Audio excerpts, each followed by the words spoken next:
একটা মেয়ের জীবনে অক্সিজেন যতটা প্রয়োজন ঠিক তেমনি স্বামীর ভালোবাসা, স্বামীর ব্যবহারও তার থেকেও আমি মনে করি অনেক বেশি প্রয়োজন। অনেক ক্ষেত্রে দেখা যায় স্বামী ভালো ব্যবহার করে না, তখন মন চায় সেই অক্সিজেন নামক জিনিসটাকে যদি বন্ধ করে দেওয়া যেত তাহলে হয়তো এই পৃথিবীটাকে আমার আর দেখা হতো না। সত্যি স্বামী যদি ভালো হয় তাহলে ইচ্ছে করে তাকে নিয়ে সারা পৃথিবী ঘুরে বেড়ায়, আর স্বামী যদি একটু খারাপ আচরণ করে তখন মনে হয় যে নিমিষেই যেন নিজেকে শেষ করে। আশা করছি আপনারা সবাই ভালো আছেন। আমার মনটা তেমন বেশি ভালো নেই। সকালে আজকে ঝটপট রান্না করব, কারণ হচ্ছে আপনাদের ভাইয়া অনেক দিন পরে বাজার করতে যাবে, কারণ এই মাসের প্রথম দিকে সে বাজার করার সময় পায়নি, তাই আজকে একটু সে বাজার করতে যাবে। আর যেদিন বাজার করতে যায় সেদিন দেখা যায় সবকিছু গোছগাছ করে আমি একবারে ঘর টর সবকিছু মুছে ফেলি, কারণ দেখা যায় মাছের বাজার আনা হয়, মাছ মুরগি কাটা হয়ে থাকে, অনেক সময় ধোয়া হয়, তাই সবকিছু রেডি করার পরে গোছগাছ করার পরে আমি দেখা যায় পুরো ঘরটাকে মুছি। তাই আগে থেকে রান্নাটা একটু সেরে নিলে আমার কাজ করতে সুবিধা হয়। আজকে কি কি রান্না করবো সেটা তো অবশ্যই দেখবেন। তো মুরগির মাংসটা কিভাবে রান্না করছি সেটাই ভিডিও করছি।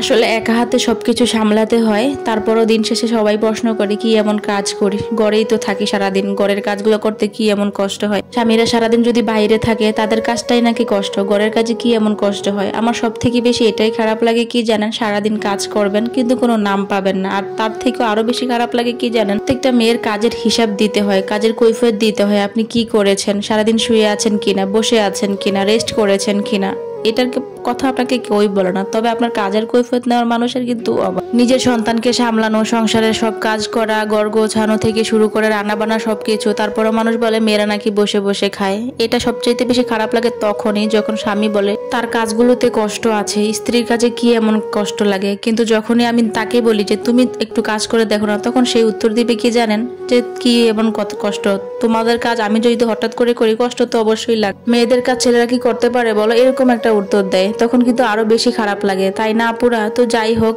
এই কষ্টগুলো কিন্তু কাউকে বলে বোঝানোর মতো না। আমি মনে করি একটা মেয়ের সুস্থ থাকা, ভালো থাকা সবকিছু নির্ভর করে তার স্বামীর উপরে। সকল মেডিসিনে আপনার শরীর যতটা না ভালো রাখতে পারবে, আমি মনে করি স্বামী নামক মেডিসিনটা আপনার শরীরে সব থেকে বেশি জরুরি, যেটা সব স্বামীরা বুঝে না। হ্যাঁ বুঝে কখন জানেন, বৃদ্ধ বয়স। কথায় কথা এদিকে কিন্তু আমার রান্না বান্নাটাও কমপ্লিট। আজকে রান্না করতে আমার বেশি একটা দেরি হয় না। আমি ঠিক সকালে যখন উঠেছি সাথে সাথে আগের ভাতটা বসিয়ে দিয়ে তারপর অন্যান্য কাজগুলো করেছি। সাথে হচ্ছে আপনাদের ভাইয়া বাজারে চলে গিয়েছিল।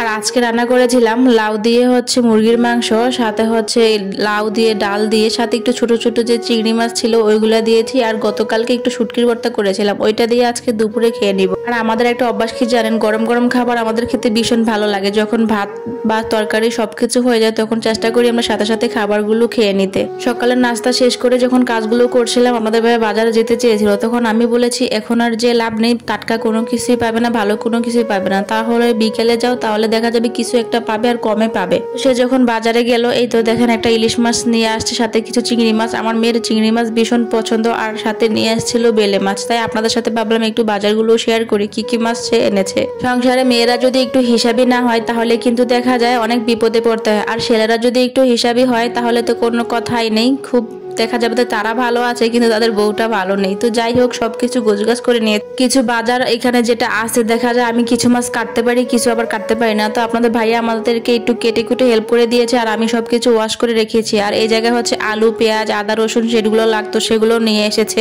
সবকিছু গোছগাছ করে কিচেন রুমটাকে ভালো করে মুছে এখন হচ্ছে একটু সবকিছু সুন্দর করে ফ্রিজে রেখে দিব। ভিডিওটি কেমন লেগেছে কমেন্টে জানাবেন, ভালো লাগলে অবশ্যই শেয়ার করবেন। সবাই ভালো থাকবেন, আল্লাহ হাফেজ।